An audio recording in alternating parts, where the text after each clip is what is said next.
Ladies and gentlemen, good morning, good afternoon, or good evening, depending on where in the world you are, and joining us for the second Meet the Expert webinar by IADC. We're conducting this webinar from Amsterdam. I'll introduce you to our guest in just a couple of seconds.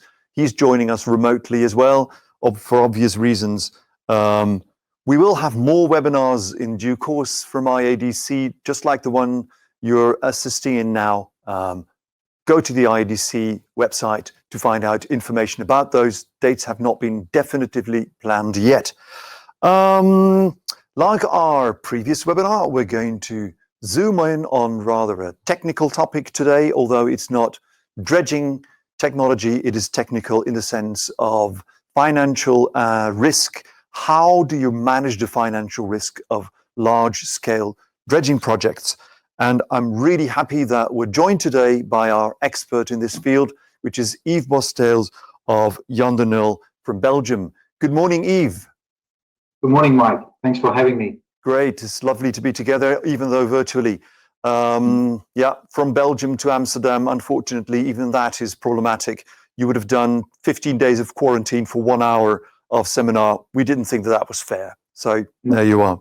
Let me see, what is your involvement in the topic that we're dealing with today?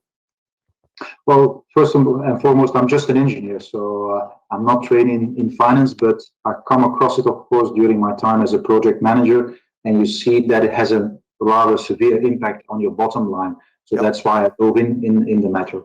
Right, right. So with Jan de Nul, you are the Director of Knowledge, Process and Innovation. Is that correct? Yeah, correct. I've been holding that title for about 5 years now. It was a brand new role. Before that, I held positions in project management. So starting as a young superintendent, then going through the motions, project management, then got involved with business development, and then with area management. Finally, and about 5 years ago, a new role was given to me, which is knowledge processes and innovation, KPI for sure, but I always say it's KPI with a twist because it's not key performance indicator. And the acronym can also be used in the Dutch language, has the same letters, kennis, process, and innovatie. So it's an easy title to bear, yes. Right, right. And in the capacity, you're also responsible for Jan de Nul's Academy. That's correct. We had already a lot of training, but it was always, I'm not going to call it unstructured, but it needed some guidance. And over the last 5 years, we have been maturing, this training program. It's predominantly homing in on what we need for our project management, so to control our project. And it varies from soft skills, negotiation skills, letter writing skills, even. Letter writing? Course, sorry? Letter writing? Indeed, we teach them how to write a proper letter. Because engineers have one major downside, their language skills or their prosaic skills are not the best. So you need to home in on that, how to present yourself correctly, just not only for a tender, but also for claims. So we teach them how to do that in the best manner. And then also things on production, risk management, you name it. So it's a whole amalgam you need to keep your project under control.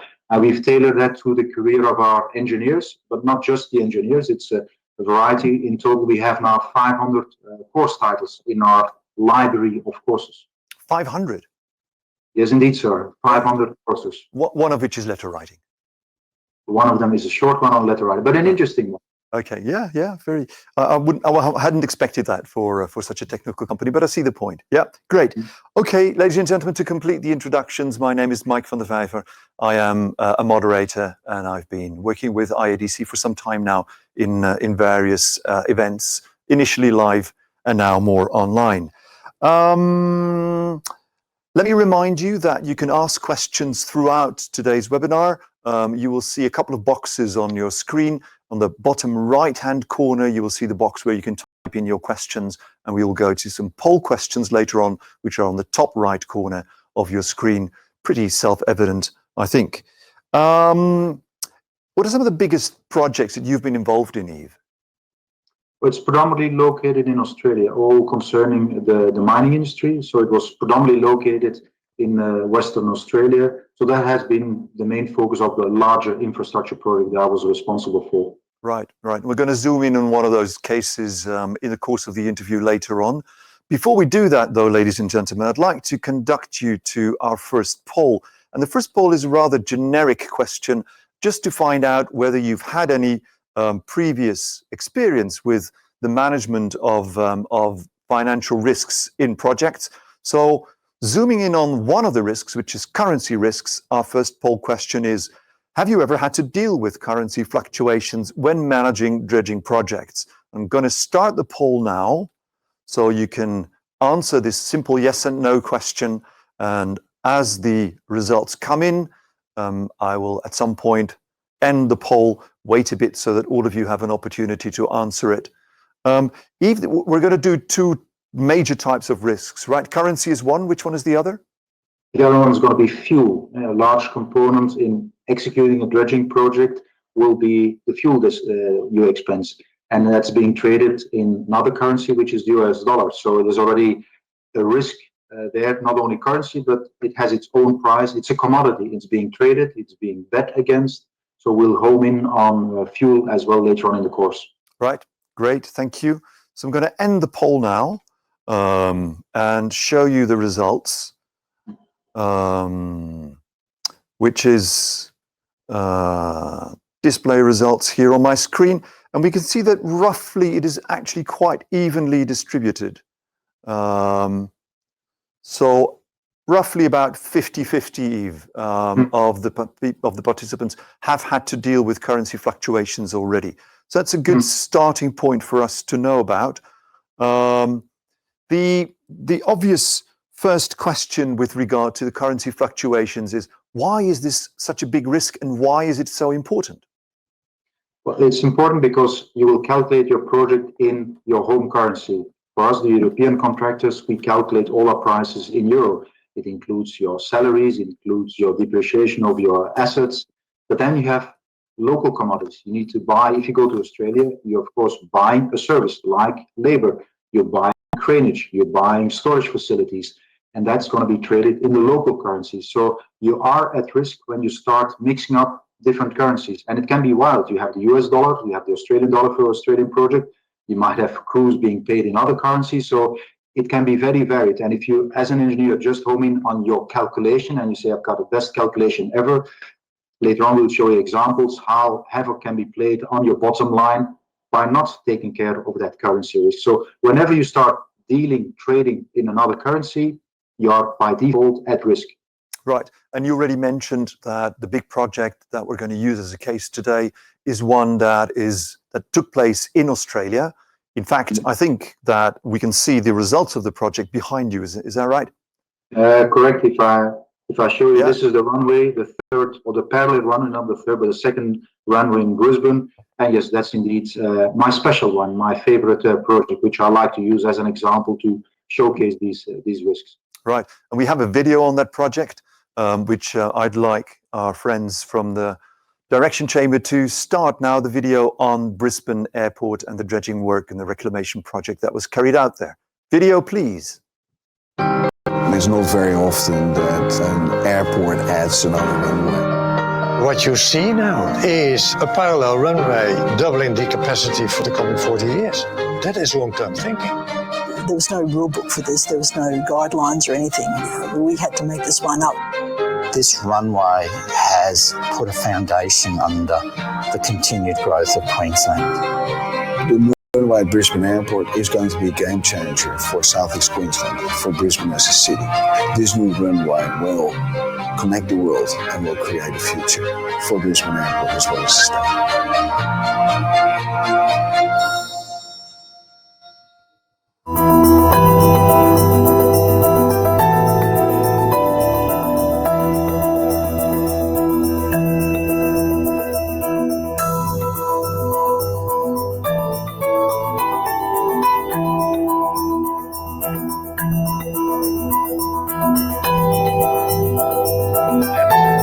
The aim of the new parallel project was to make the new platform for the new runway. So as the area was on a swamp, it needed a massive load of sand to get it to elevation. The original calculation of the sand was 17 million cubic meter.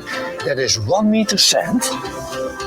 1 meter sand, yeah, 1 meter sand, 1 meter wide, from here to Amsterdam.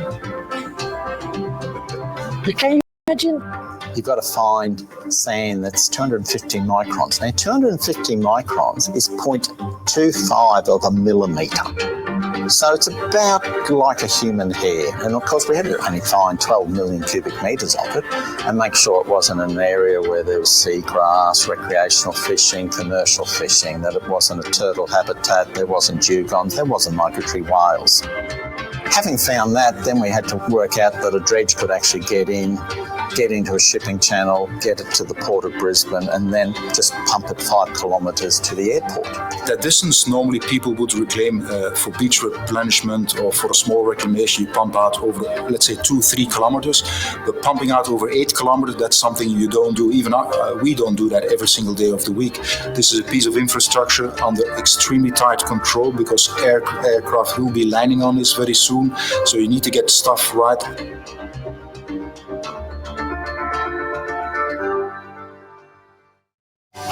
This is the one project that really gets me emotional when I talk about it. I call this project my special one because I'm quite sure such one will never come back. I'm planning to visit Queensland and indeed being able to tell to my children, my 3 children, my wife, look, you've seen me, you've heard me traveling to Brisbane. This is actually the spot we built this piece of land. So clearly this is a project that you carry in your heart, I would say. And it's not because of the sheer size of it only, is it? No, actually, it's got nothing to do with the size of the project. It's, let's say, been my personal quest since way back 2003 when I first went to the site as a young business development manager. And I met Paul Cognan, who's also featured in the video, and he took me to the site. So it took me 10 years to acquire the project, and it's not me acquiring it, of course, an entire team, Mike, but it was like a personal quest. I really wanted to do this project, and it took another 1.5 years to tender it. Finally, we came out on tops. But then, of course, the real fun starts. You need to actually build what you have promised to your clients. But even when I speak to my colleagues who were involved in the team locally, it always brings a shine to a sparkle to their eyes because they all love talking about this project. The one behind me, it's my special one, my favorite one. I like discussing about it, and every time I have the ability to talk about it, it gets me a little bit of emotion because I'm damn proud about it. Very good. Okay, do you want some time to calm down again, or can we move ahead? You can move ahead. I'm managing that risk too. Okay, great, good. Yes, because I assume that there was a big risk in this project. So tell us a bit about how you managed that financial risk of the euro against the in this case the Australian dollar, and why managing it properly is so important. Well, as I said early on, it can create havoc. You might be the best, brightest engineer, you might have the perfect planning, you might have the best cost control over your project, but because of these currencies fluctuating around you, you will be at risk. And if you do not manage it, the entire effort of the team can be completely blown away by shifting currencies. And then indeed, shit happens to you, but the funny thing is you can actually do something to protect you against that. That's called hedging. But the moment you start dealing in other currencies, you again are by default at risk. And you cannot just turn a blind eye and say, oh, but we'll be lucky this time. It all has to do with what's happening around the project, and not just around the project, but the entire globe. Something might have happened, an economical crisis, and it will hit you. And there's nothing anymore you can do. It once you're in, it's already hit. You need to protect yourself against it and the organization you work for. Right. So we'll talk a bit about the solutions in a second, but I'd like to get a bit of a better feel for when does the risk become really determinant? Actually, at tender, you start calculating your price, and you damn know from your accountancy that your depreciation will be in your home currency. You're going to be buying goods. So from calculation, from your estimating department, you will know that that local purchases have to be made. You need to have a workshop, you need to have storage facilities, you have labor. So the moment you start picking up foreign currencies, you need to start thinking how to deal with them. And it starts at tender. You put in a price, let's say for 200 million Australian dollars, because that's the price the client wants in his home currency. But the moment you put it down, you're already at risk because a currency will even shift before you get to contract signing. I've just told you in Brisbane, it took us 18 months to go from first tender up to contract signing. If the dollar shifts, you are at risk. And what you're going to say to client, look, I need another few million more because I'm seemingly losing already money. No, you need to think about the game at bat, right from first bat. You need to think and carefully plan for it. Mm-hmm. Right. And actually, there's a question from the audience that has already come in beforehand, which is from Hadi Nur from Indonesia. You're mentioning that in due course, even of the tender, you might want to add some budget. But how do you avoid having additional cost or additional budget needs in the course of a project? So it's not at currencies as such, but it's about managing that part of the financial risk. Indeed, once you know what the volumes of these markets are, and you need to check the appetite of your client. If your client, let's say you're working in Indonesia, and your client is a mining entity, and they have incoming Aussie dollars or US dollars or incoming euros, they will have the money to cater for that particular risk. So again, it's a matter of a dialogue with your clients. Trying to take it on board yourself might not be the smartest position. Yes, you can go to the bank and have maybe a dollar account or an Indonesian rupee account. Fine, if you want to have it, fine, there is no risk. But if you need to what we call repatriate into your home currency, because that's what your ledger shows, and if you don't plan for that, you will be at risk. And it can be a risk, becomes an opportunity. If it swings the other way around, you can earn another 3 or 5% without lifting a foot. So, and then some project manager might say, I've earned a lot of money on the project, but is it because of you or despite of you? If it's just a currency and it was going in the favorable side, yes, you earn a lot of money by simply not doing anything, by holding the currency. Yeah, which for an engineer must be really frustrating, because that's not what you want to get the money for, right? No, it's not for your engineering feat. It's got nothing to do with the project management team, and that can be frustrating. If it comes in as a bonus, of course, everybody is jolly happy. But if you have it under control and still your profit is completely dwindled away, it's very it doesn't work good for your motivation. That's for sure. Yeah, right.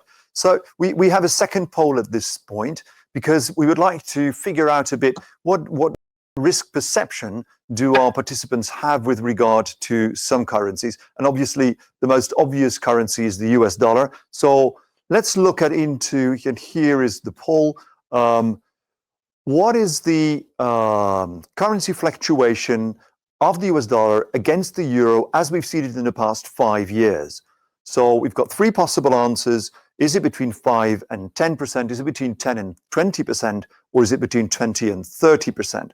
Poll is live. You can answer the poll now. We'll take some time for you. And then we'll see the actual figures in a second together with Yves. So I can see the results still coming in. Just a bit more time. Yves, just bear with me for another couple of seconds. No problem, Mike. Yeah. I'm curious to find out. Yeah, it's good. The numbers are still rising. And I'm going to close the poll now in 2 seconds. 1, 2. There we are. End the poll. And let me show the results on screen. So what we see, Yves, is most people think that it's between 10 and 20%. That's 46% of the, if I can read that correctly, 46% of the respondents, and the others are equally distributed between answers A and C, between 5 and 10, and between 10 and 20. So shall we show them the actual result? Yeah, you can. Okay. So could you talk us through that, and could you tell us who was right? Well, actually, 2 groups are right, or maybe I can say all groups are right, because if you see the bandwidth, it's about 10%. But again, be careful with a bandwidth. It's just a statistical number, and it doesn't fully show the truth behind it or the speculation behind it. So on average, you will see that it fluctuates in that bandwidth of about 10%. But if you look at the minimum maximum difference, it goes up to 20%. And even in a very short time span, it can spike. So just basing it on average, yes, sir, I've seen it averaging out in about 10%. So I will take that on board. You might be in for a very nasty surprise if the market goes against you in the duration of your project. And that's also a key factor. Over time, it only seems to evolve about between plus and minus 5%. Fine. But in a short span of time, it can change even more dramatically. So it's the time scale you have to be careful about. How long is your project? How long are you exposed for? Because that will determine how the hedging cost will be put to you by the banks. Right. So before we go into hedging, let's get a bit of an understanding of how this graph works, because I can see on screen here those two dotted lines. What do those dotted lines indicate? Well, that's what I refer to as the bandwidth. So right. Anybody knowing a little bit of statistics will calculate an average. That's the solid line you will see. Right. Be careful with averaging, because the surveyor once used to say that the river here I'm allowed to cross, I can't swim, is about on average 1.5 meters deep, and he drowned. So one has to be extremely careful with average. They tell you a story, but not the entire story. And then the two dotted lines are the standard deviation. But again, you cannot fully apply statistics to a thing like a currency. It seems to be behaving like something, but it's also prone to what I call hacking, or people playing the system. Economical things can happen. A black swan might come around and determine an uproar. So statistics, standard deviation. Black swan? Yeah, a black swan is an event that comes around every 10 or 20 years. It's something that you say it will hardly happen, but it came around. It was the global financial crisis. Only very few people predicted that such a thing might actually happen. And then you have people starting betting against or for it. And then all of a sudden the system comes crumbling down. That's what people call in financial jargon, it's a black swan. It's a very, very seldom that it happened, but yeah, no surprise, shit can indeed happen. And then you see fluctuations going completely haywire with very negative results, or extremely positive results if you know about it. Right. Yeah. Black swan is the image of we from Western Europe. We always saw white swans until we discovered Australia, and then all of a sudden there appeared to be black swans. So nobody ever knew about the existence of black swans before. Correct. Right. That's where I think that's where it comes from. Yeah. I think one of the nice examples of black swans is if you look at the life of the average turkey in the US. You know that until you grow up and you get food and everything is really nice, and then at some point you think that, oh, I'm great, good, everything's fine, but then Thanksgiving Day comes. Right. Correct. Yeah. So it's that kind of event. Correct. It's once in a lifetime or once in a generation. Something comes around which is extremely hard to predict. Right. And in this case, for the turkey, it is actually once in a lifetime. Yeah. These models that exist for predicting fluctuations, how reliable are they? They're quite reliable. Again, as long as no influences that are hard to control, the numbers do work. Banks do have very good mathematicians. One close friend of mine is in the back room of a bank, and the only thing he does is working with statistics. So they're very mature models. They're not actually super fantastic, but it needs a lot of computing power. You need to look at a lot of variables. So the instruments are quite mature. You can get a good pricing for it.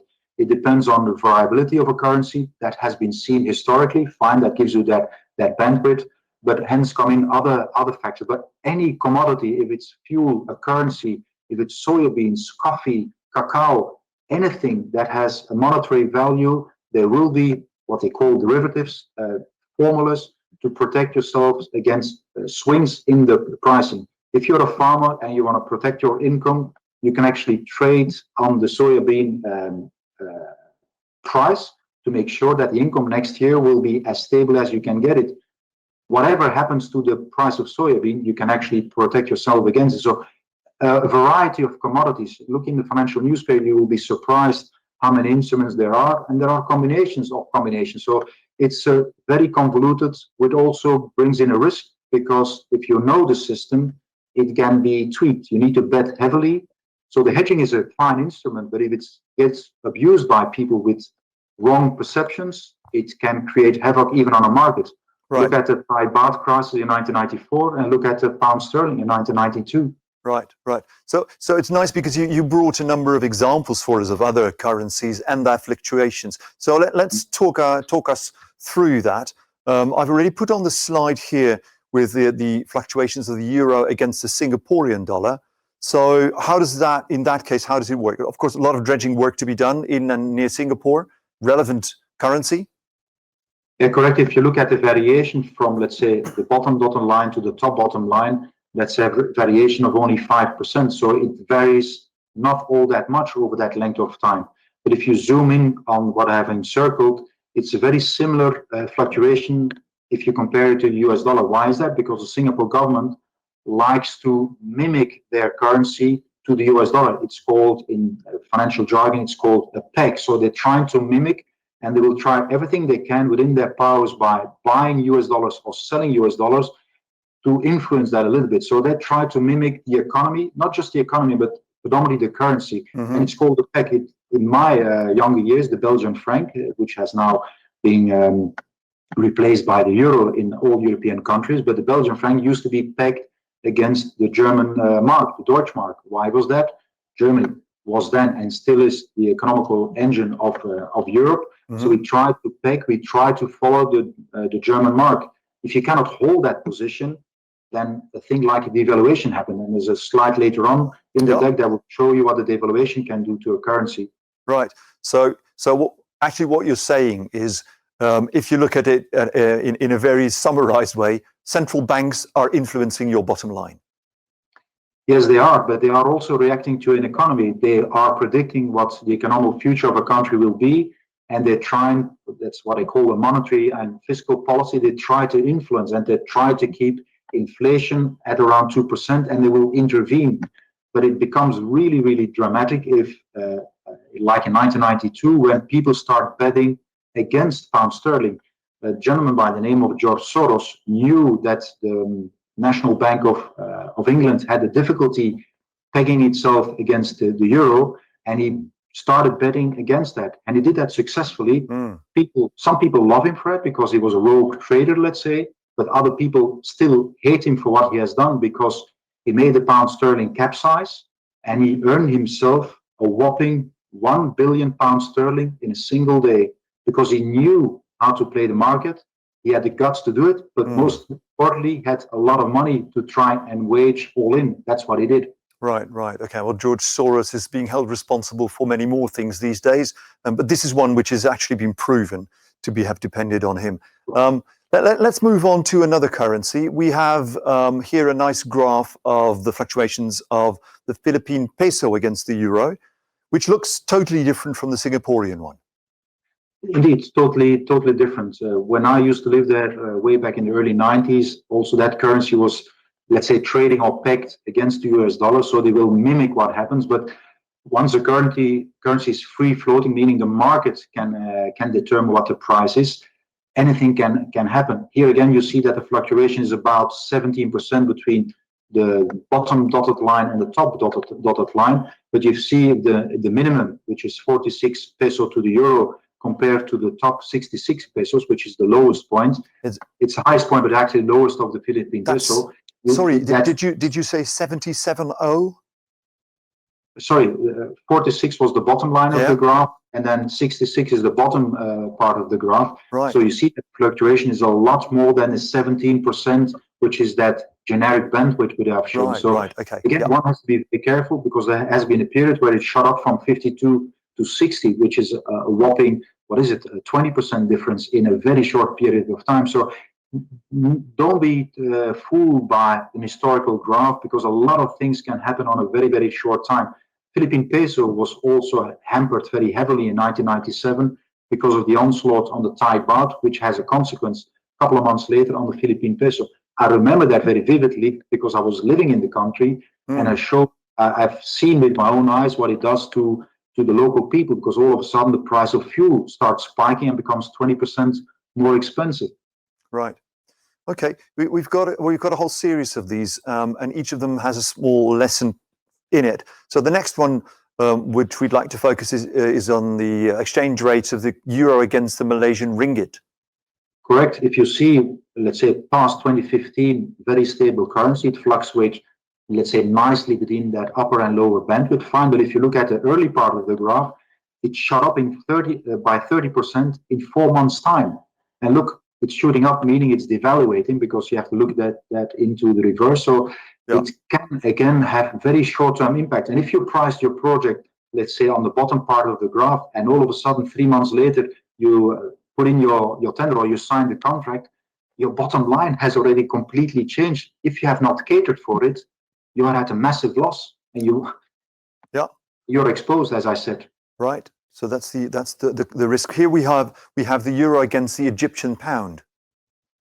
Again, since 2016, you see it fluctuating quite okay, but see what happens when it shot up from, let's say, 9 to 21 in a single day. So that must have been a devaluation of some sort, potentially having to do with the Arabic Spring, of the onset of that. So here you see a national bank intervening and being assisted by the IMF, whatever. So some countries can have a problem with the economy, and then things will happen with their currency. Mm-hmm. Right. So this is an example of a black swan, I would suppose. Correct. Nobody can predict this, and people trying to predict it and then betting against it by using these hedging instruments, they can play havoc on an entire country. Yeah. Let's have a look at yet another one. This is the currency fluctuations of the Angolan kwanza.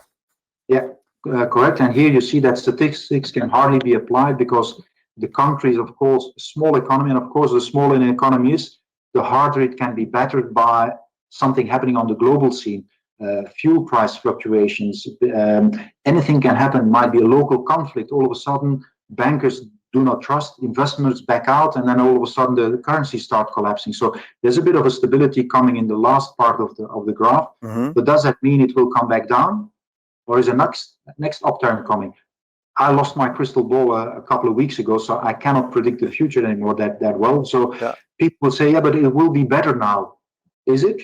Because if the speculation is around, it might even take another upswing and have another impact on a country. Right. So here's where statistics are hardly applied, and if statistics can't be applied, it means that your hedging cost will be extremely expensive. Right. Before we go to hedging, and we have a question from Celia from Brazil, and she would like to know if you have any experience with fluctuations and currency risks for Latin America. Of course, Celia, any currency, South America, Southeast Asia, where I lived for nearly 10 years, it's going to be impacted by what happens on the international scene.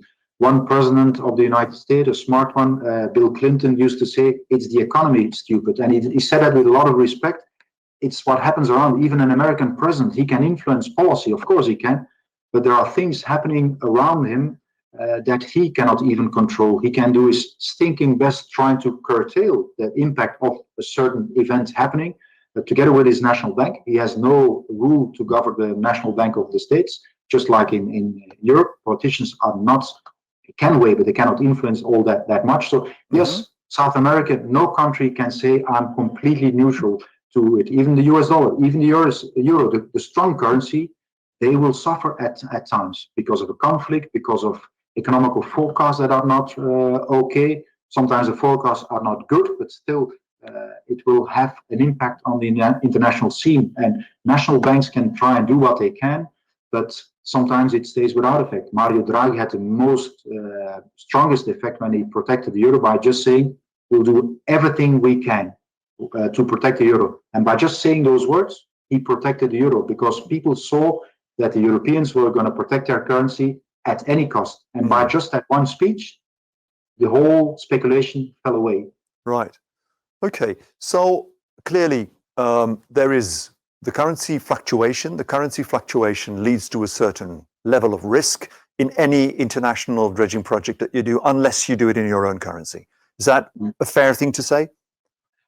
Fair thing to say. Indeed, it's what I said in the beginning. Yeah. You have your home currency, and that needs to be repatriated. And it's not just your profit. If you have a deemed profit of 3%, let's say you want to take home 2 million euros, it's not only that. You have to see a lot wider. It's had to do with your depreciation, which is accounted in your home currency, in your ledger. It has to do with local wages. It has to do with your international wages. So everything is in the same pot, and you need to look at that risk. How is it being determined? If you want to go for hedging, the cost will be impacted by the variability over what the statisticians have seen over the future, their forecast, And then, of course, things they cannot predict, like black swans coming around, of course, international conflict that comes around, and all of a sudden the whole economical forecast seems to be shivering. There's a spike in fuel price. We'll come to that in a later instance. Mm-hmm. Everything comes into that one pot, and as a small entity, we can't do anything. We need to protect ourselves against that. And it's a free choice. You do not have to protect yourself. It has to do with your own risk appetite. If your organization needs US dollars, let them come in and you can put them on your US dollar account, and whether it fluctuates, it doesn't matter. You can keep those US dollars and keep them and exchange them later. So it has to do with the financial appetite of your CFO and your owners, of course. Right. Go ahead, Mike. Yeah, well, I was wondering if you can say a bit more about how the system of hedging, how that works. Who do you turn to, for instance? You go to a bank.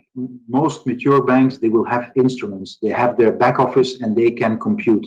It also has to do with the position they hold themselves.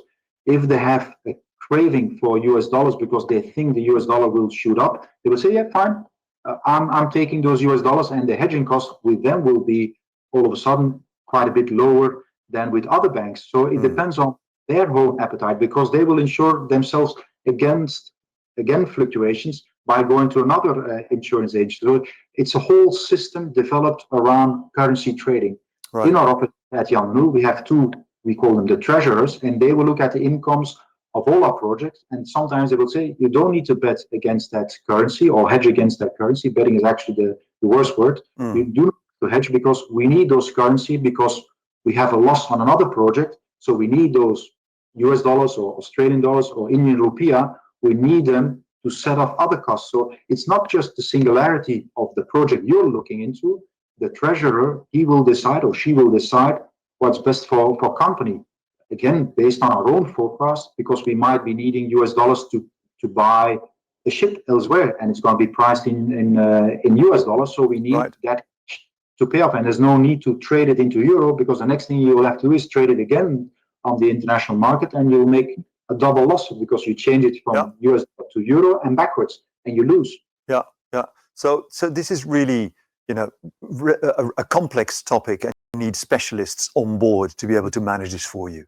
Indeed, you need specialists that have trading skills. They know how to look at these graphs and know what the impact will be. They need to understand the type of contracts that are there. They need to have lines with different banks to see if they can play the market and get a cheaper rate, because, as I said initially, it can be a very costly instrument. But that's not the only way you can deal with it, Mike. You can decide to deal with it yourself and protect yourself against it, or deciding not to protect yourself against it and then continue praying, for instance. Or you need that money to offset on another project, or you can talk to your client about it. As I said initially, if your client has those foreign currencies, say, look, I'll pay in euros because I have euros in my bank. There's no need for anybody to exchange euros against rupiah or euro against US dollars, because a client might have those money. So please do ask the question if the client is willing to pay you, let's say, half of your project turnover in your home currency. If he wants to do that, nobody is at risk, because he has the money and you're not exposed. You do not have to add anything to your price, because currencies can be traded. Right. So you mentioned that it could be costly. What sort of figures are we talking about? Ballpark. I've seen it low as 1-2%, but I've seen it as high as 6 to 7% and even higher. It all depends on the length of the coverage you need, the amount of money you want to be transferring to the bank, and of course your mother currency, your home currency, and the foreign currency you're trading in. If you're going to go on a project in Angola, you know that the trading is going to be extremely expensive. As the graph has shown you, there's too much fluctuation. Banks, they will never lose money on this, so they will ask for a premium price. It's with any insurance, they try to protect themselves against and make sure that they can hedge their own risks by getting this price from you. They look extremely difficult instruments to use. Bottom line, the mathematics behind it is reasonably simple, but it has to do with speculation. And that's where it becomes tricky. If speculation is being used as a betting tool, and that's what's happening many times in the market, if people use it to bet, it can have very strange effects. People starting short selling, which is betting against the currency. Then whatever you do on the project, there's somebody betting against you, and he's not looking at your performance. He's just looking for extra money. Right, right. So when we were doing the preparation for this webinar, we found out that actually your country has a really long history with regard to financial risk management and hedging. So where does that history come to the fore? Well, the terminology beurs, which is a Flemish, but in German, Börse, in France, la bourse. Even in English, you can use bourse because people will understand what you're referring to. Of course, bourse means your wallet. It's an old terminology. But in Bruges, which used to be one of the biggest port cities in the world before it completely sanded, together with Genoa in the 15th and 16th century, those were the main ports of Europe, big cities. And there was a bar called the Börse, and traders used to come there, of course, for drinks and pleasure. But in there, they started trading contracts. Look, I want to be sure that I have my wheat for that price next year. And on that very same spot, the idea of forward contracting and settling and stabilizing your price was born. So people refer to that bourse still as the place of exchange. And as the urban legend goes, you can still visit the place in that particular spot in Bruges, the building still standing upright. It is still there. The first forwarding contracts were actually exchanged between international traders. Right, it's still there. That actual coffee house is still there, or wine house, whatever. It's still there. Right, have you been there? I've been there. I used to be in the Navy, and during my training days, I was posted in Bruges. So I've never been to the actual bar, but my favorite bar was just half a block away. So I know the corner, let's say. Right. Okay. How far away is that from where you are now? That's about 50, 60 kilometers for me. Okay, good. Okay, so that's where it all started, in the Börse in Bruges. Correct. That's where the forward trading starts, where people try to stabilize their price and make sure the income was what they predicted, because it depends on trade coming in from far away. So people started already at that time protecting. There was a lot of currencies, builders, alders, a lot of currencies coming to that one place, and that's how they decided to even out those fluctuations by setting up contracts. Right. So I'd like to remind everybody that there is the opportunity to ask questions in the chat box on your screen. And while you think about that, I'd like you also to think about our next poll question, because let's move on to that other major area of risk, which is maybe a bit easier to work with than the currency risk. Here's a poll about the risk and the fluctuations related to fuel, which of course is another major cost item in dredging projects. How much do you think did the price of heavy fuel oil fluctuate in the last 5 years? Between 25 and 75%, between 75 and 250%, or even in excess of 400%. Again, you get like 20 seconds roughly to answer this poll. And let's see what happens here, Yves.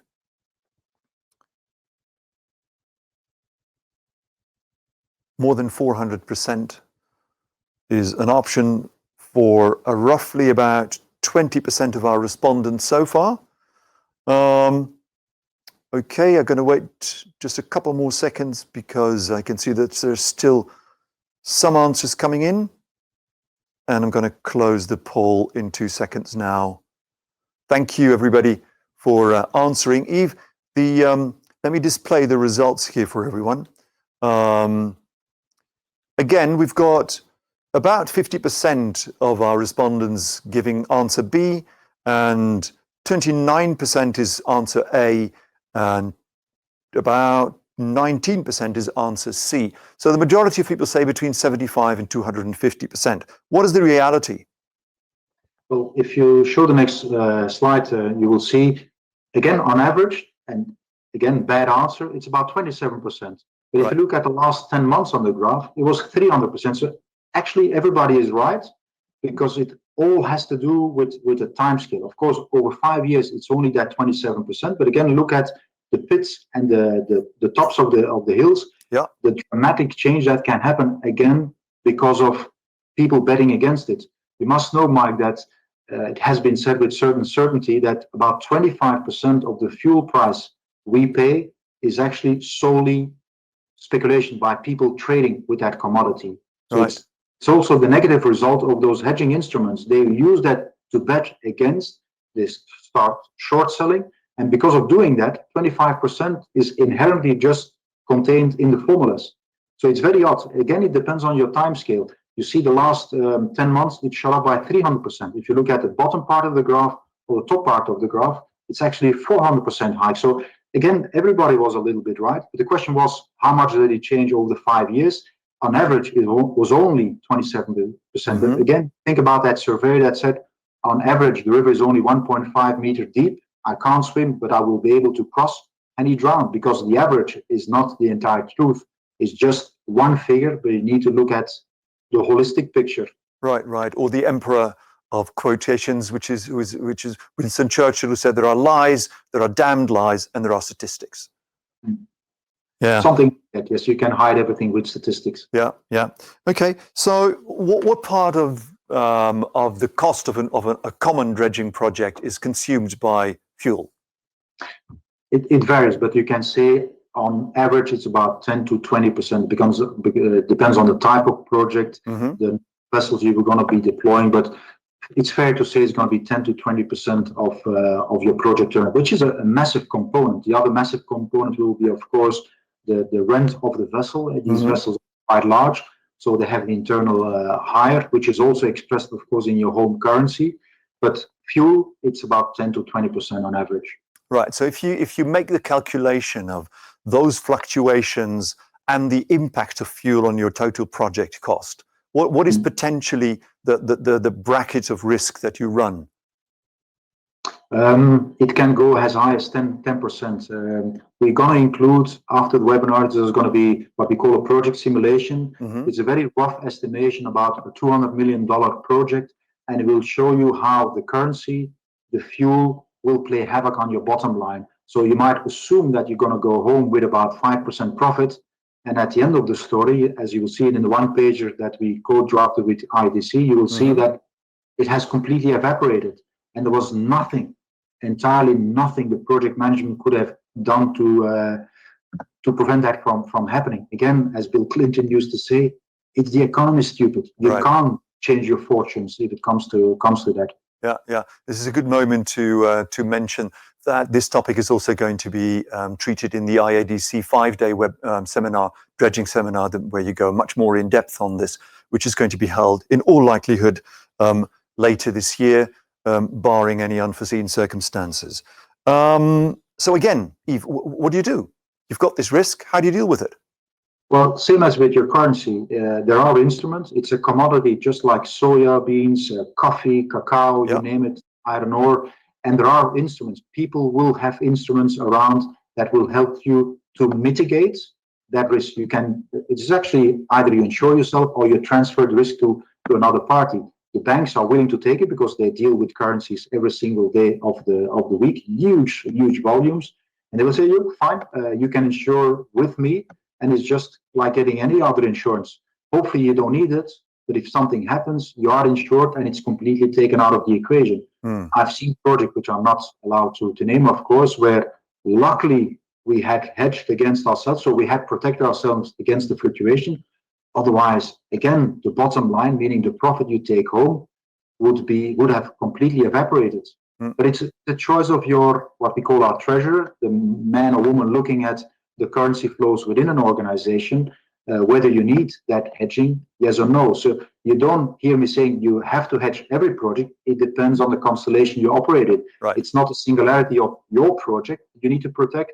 It's the entirety of the firm, of course. And a project manager will not have the overview of the currency flows throughout an organization. Mind you, they are very, very dispersed. So in the case of currency fluctuations, you turn to the banks. In the case of fuel oil fluctuations, who is your insurance partner? Same. You go to banks. There are organizations offering you those trading commodities. It might be who's the front offering you that product, but it's not going to be your favorite bank having that product. They will have that product in the market because they know the players. And again, they will play with that formula again. And maybe put your premium in another insurance and already earn money on the insurance premium they ask for you. So the best approach will be go to your most known bank and ask for the options. Yeah. People have to understand there are two different types of contract. There are options and forward contracts, but let's get into too much detail for the time of this course. Right. So before we move on to our conclusions, we have a nice question from Miguel from Portugal, and paraphrasing it slightly, how does these risks that we're talking about now, currency and fuel oil, compare to other risks that are hard to foresee in dredging projects, things such as downtime, bad weather, and similar things? Again, it's the risk you can calculate it. For weather, there are very good statistics for hindcasting and predicting what's going to happen on your project. But even then, so if you work in a cyclone area, you know that you're going to be hit by severe storms. Sometimes it's 3 times in season, sometimes it's only 1 time. It all depends. Weather downtime can be calculated. It's also one you can transfer to your client based on probabilities. You can calculate a P50, a P80, and discuss with your client how to deal with it. Risk of traffic interference in port. If you work in a port like Antwerp, which is on the River Scheldt, extremely busy piece of waterway. The North Sea, busy. The Channel, extremely busy waterway. You can deal with that by looking at statistics, putting a margin into your price, or you can go and talk to your client about, say, look, I do not have any control over that traffic. Why should I? Why do I want it? But look, either you take the risk, and that means you pay me for any downtime, and then the risk is actually transferred to clients. And clients say, look, maybe I'm the better party. He's not able to control the risk, but he knows that a contractor will calculate a margin, make sure that's going to be on the top end of the margin to protect himself for anything that goes wrong. So most of the time, a client might be better off saying, fine, I will assume that risk, and I'll pay you for every moment of downtime you have. Again, it's a matter of discussing it with your client. Some clients will say, look, by government, I cannot assume that risk. You will have to price it in, and it's your cubic meter price, and the risk is fully with you, Mr. Contractor. So it needs to talk to the client and talk about who's going to have that risk in his portfolio. Right. Okay, with that, I'd like to proceed to the lessons that you've learned in the course of your time in the various positions on project management. So let's move on to your slide with the lessons learned. Can you talk us through this, please? Yeah, as I've been trying to explain during this course, currency and fuel, they can and will play havoc on your bottom line. Again, look at the example that we are leaving on the website. Ria has put it there. You will see how quickly it can have severe impact on your bottom line. And again, there's nothing the project management team could have done. It's the treasurer of the organization, the CFO, or during the negotiation that you need to deal with this. But luckily, both currency and fuel, just like any commodity, you can mitigate that risk by having these hedging formulas, by protecting yourself against it, by going to the insurance market, if I may put it like that. But it's also a collaborative effort between your calculation division, your finance division, your technical division, operational. You need to know what the inflow of the monies is, when it's going to be earned. Extremely important for the banks. They need to know not when it's invoiced, not when it's earned in the field, but when the cash is actually being received, because they will not be looking at your cash flow predicted. They only look at the hard cold currency coming in. If you're too late or too early, there's another premium to be paid. So you have to be damn sure about when the money is coming in and what currencies. So it's in any way a calculation. You cannot do this on your suite isolation. And please take home to your bosses, it's costly. It can be extremely costly. And one time it looks only to be 1% in a certain currency. And if you turn your back 3 months later, it seems to be 3.5%. What the hell has happened? Some sort of an uncertainty came into the market, and the hedging price have changed. So if you take a 1% premium in your price and on contract signing, that's not enough. Again, you might lose already 2% from the start because the currency has again changed. Yeah. So that would be my 4 lessons learned for the audience. Right. Meanwhile, we have received a final question, and it's an interesting question. Do you think it's an advantage to have an office in many places around the world that will help you to manage this financial risk? In this particular case, the person asking the question is referring to having an office or not an office in Vietnam. So how does that work? It can, but again, it's too big a market. It's the international market. Having your local offices, of course, that allows you to feel what's happening. And people might say, look, a certain country is not doing so well, so the value of the currency might fluctuate heavily. But again, if bettors come into the play, it might be the reverse. So I would not simply say, look, we've got a local office in Perth or wherever it might be, and yes, we know the market. No, the market is far too convoluted, and you might have 3, 4, 5, or maybe 20 people in that office. But even if you're a financial expert, you need to do your reading, you need to know your statistics, and it's an expertise, and there are only few people that know how to deal with this properly. Just going to the bank and say, look, I want to bet against, they will look at you in surprise. Right. Okay. So as your final comments, what would be your advice for the people assisting our webinar today? Threefold. You do not have to become an expert in the field of hedging. You shouldn't. There are people that have studied for that and they make their profession out of it, and quite rightfully so. But you need to learn more about these two economical impacts on your pricing. The fuel is about 10 to 20% of your dredging price. The currency will play havoc if it changed as not predicted. Secondly, you need to discuss this really in the client-contractor relationship. You need to talk about it. I've seen this happening with my clients in Australia too. They will say, look, what money do you want to receive? And some people say, look, I'll give the euros. There's no reason to protect. There's no reason to take that into an insurance. So there's no need to put it into your price. So you need to discuss this openly. It's not the elephant in the room. It's just the economy being played around you. There's nothing your client can do, and surely you not as a contract. And thirdly, try to agree on the client who's going to take the risk. Referring to the other question about weather downtime, traffic delays, discuss it with your client. Again, those are components of risk, and a contract, you want to take that risk out, or you want to have it priced in to the best of your abilities. But again, I drop my crystal ball, so it's difficult to predict with a degree of certainty. So, but discuss it with your clients. There are ways to ink it in your contract, who's responsible, what mechanism comes into play. But if you haven't discussed it and you leave it to happen, then a drama might happen, and then you start claiming to your client, he's not going to be happy. And if it's not in your contract, you will not have a leg to stand on, and your claim will fall over after issuing the first letter. So discuss it openly with your client. Right. Good. Thanks for that advice.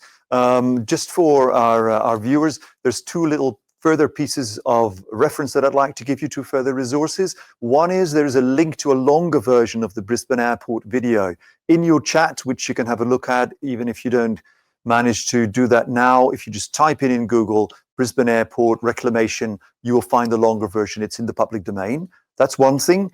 The other thing is, earlier on, Yves mentioned this one-pager, which is a simulation document that Yves has drawn up for IADC. And you will see the reference to that document in your chat as well now. So you can click on that and use it for further reference. And it gives some further details and explanations in line with what you heard today. So looking again at the picture behind you, when do you think you're going to take your family there? Because you mentioned that as one of the things that you want to do in the video, Yves. I surely want to do that. Of course, Australia for the moment has extremely strict quarantine measures. A colleague of mine flew to Perth, and she was one of the 1,000 people let in that particular week. No tourists allowed. So I think they will keep that restriction for a while to come. But I have to go there. I want to sit along the Brisbane River with my good mate Paul Coughlin, have a beer, reminisce, of course, as two old geezers about our project. And again, the relation started in 2003. But before taking our wives to dinner, first thing Paul and I were going to do is look at that beautiful piece of strip behind it. Might not mean a lot to people in the audience. I appreciate that. But for me, it brings nearly a tear to my eye. It has been a beautiful journey, and I'm still bloody proud about it. So I will go there. That's going to be knocked off that bucket list of mine, Mike. Okay, great. Yves, thank you so much for sharing all your insights with us today in the course of this 1 hour. Ladies and gentlemen, as I mentioned before, there's going to be further information on the IADC 5-day dredging seminar in the course of this year, which you will find on the IADC website. Once again, it's impossible at this point to establish the dates as yet, but it will be held. In closing, I'd like to again thank Yves Bosteels from Jan de Nul for being with us today. I'd like to thank the people of Online Seminar here in Amsterdam for their technical assistance. They're on my left over there. You can do a round of applause from your homes for them if you want to. They will see it. And I'd like to thank IADC and in particular Ria van Leeuwen for having been extremely helpful and instrumental of setting this everything up. Our next topic in IADC Meet the Expert webinar is going to be sustainability. It looks likely that this is going to happen in June, mid-June roughly, but the date will be confirmed very soon on the IADC website. If you want to find out who the expert or maybe even experts will be for that next edition, tune in next time. Stay posted. Goodbye and thank you for today. Bye.